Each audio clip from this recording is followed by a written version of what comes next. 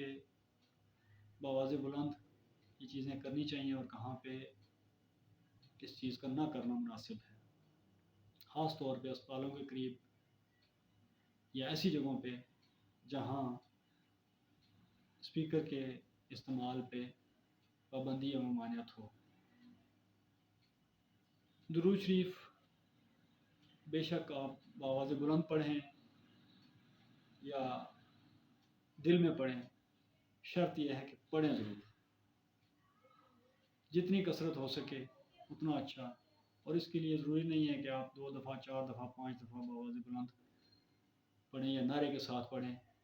آپ سارا دن چلتے پھرتے اٹھتے بیٹھتے سوتے جاگتے، سوتے تو نہیں ہر لیکن جاگتے سونے سے پہلے آپ جتنی دفعہ بھی پڑھ سکیں ہر وقت اس کو اپنی زبانوں پہ جاری رکھیں، یہی برکت کی اور رحمت کی کا ثبوت ہے۔ جلوس نکالنا، ریلیاں نکالنا، اسپیکر کا بے جا استعمال، رستوں کی بندش، یہ چیزیں تھوڑی سی دوسرے لوگوں کے لیے تکلیف کا باعث ہوتی ہیں۔ اب آپ خود سوچیں کہ آپ نے ایک اچھے کام کے لیے رستہ روکا ہوا ہے، اسی رستے پہ کسی مریض نے گزرنا ہے، اسی رستے پہ کسی ایمبولینس نے جانا ہے، اس سے کسی کی بیماری میں اضافہ بھی ہو سکتا ہے، اس سے کسی کی موت بھی خدا نخواستہ واقع ہو سکتی ہے، اس سے کسی کو تکلیف بھی ہو سکتی ہے۔ تو اس چیز کا خیال کیا جائے کہ شاہراہیں، بڑے رستے، شاہراہ عام بلاک نہ کیے جائیں اور لوگوں کی تکلیف کا باعث نہ بنا جائے، بجائے رحمت کے زحمت کا ماحول نہ بنایا جائے، لوگوں کی تکلیف کا احساس کیا جائے۔ اب تھوڑا سا سوچنے کی بھی ضرورت ہے۔ سوچئے کیا یہ کام جو ہم نے ابھی بیان کیے ہیں گن کے، بخشش کے لیے کافی ہیں یا آپ کی تعلیمات ہم سے کچھ اور تقاضا بھی کرتی ہیں؟ غلامی رسول میں موت تو قبول ہے، بحیثیت مسلمان ہم اس بات پہ فخر کرتے ہیں کہ ہم آپ صلی اللہ علیہ وسلم کے غلام ہیں اور بلا شرط غیر مشروط طور پہ آپ صلی اللہ علیہ وسلم کے غلام ہیں۔ لیکن کیا غلامی رسول ہم سے اطاعت رسول کا تقاضا نہیں کرتی؟ اگر آپ اطاعت رسول نہیں کرتے، اگر میں اطاعت رسول نہیں کرتا، اگر ہم سب من حاصل قوم آپ صلی اللہ علیہ وسلم کی تعلیمات کی اطاعت نہیں کرتے، آپ صلی اللہ علیہ وسلم کی تعلیمات کی پیروی نہیں کرتے، تو پھر یہ نعرہ ہمارے کام ہرگز نہیں آئے گا۔ ہم موت تو قبول کر لیتے ہیں، لیکن آپ صلی اللہ علیہ وسلم کی تعلیمات کے مطابق اپنے آپ کو ڈھالنا، اپنے معاملات کو، اپنے اعمال کو، اپنے روزمرہ کے کاموں کو، اپنے کردار کو ہم آپ صلی اللہ علیہ وسلم کی تعلیمات کے مطابق ڈھالنا پسند نہیں کرتے، تو پھر ہم یہ نعرہ لگانے کے بھی قطعاً حقدار نہیں ہیں کہ غلامی رسول میں موت بھی قبول ہے۔ موت سے پہلے بھی کچھ چیزیں ہوتی ہیں، وہ ہمیں قبول کرنی پڑیں گی۔ آؤ آج ہم سب دل پہ ہاتھ رکھ کے یہ ارادہ کریں کہ کیا ہم نماز کی پابندی کرتے ہیں، روزہ حج زکوٰۃ کی پاسداری کرتے ہیں، حضور صلی اللہ علیہ وسلم کی تعلیمات کی پیروی کرتے ہیں، حضور صلی اللہ علیہ وسلم کی سنتیں اپناتے ہیں، حضور صلی اللہ علیہ وسلم کی مشابہت میں فخر محسوس کرتے ہیں، خواہ وہ ظاہری ہو، باطنی ہو، کردار میں ہو، گفتار میں ہو، معاملات میں ہو۔ کیا ہم اس نے اخلاق کا مظاہرہ کرتے ہیں؟ کیا ہم صلہ رحمی پر عمل پیرا ہیں؟ حرام کاموں اور حرام حرام کمائی سے اپنے آپ کو بچاتے ہیں، امر بالمعروف و نہی عن المنکر کی ترویج کرتے ہیں، لوگوں کو حضور اکرم صلی اللہ علیہ وسلم کی تعلیمات پر عمل پیرا ہونے کا درس دیتے ہیں۔ اگر ہم یہ سب کرتے ہیں، ان میں سے اکثریت ہی عمل کرتے ہیں، تو پھر ہم یہ نعرہ لگا سکتے ہیں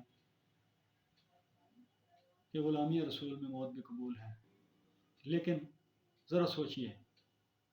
ہمدردانہ طور پہ ایک درخواست کرتا ہوں، دستہ درخواست کرتا ہوں کہ اگر ہم یہ کام کرتے ہیں،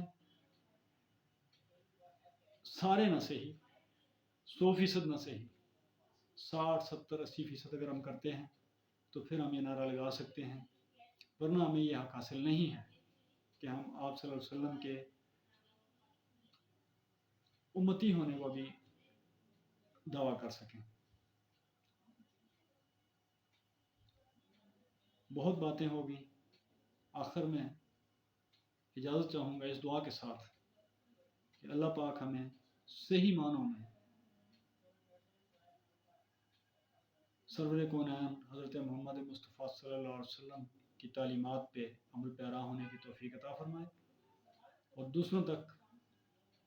یہ سنہری باتیں پہنچانے کی توفیق عطا فرمائے۔ وما علینا الا البلاغ۔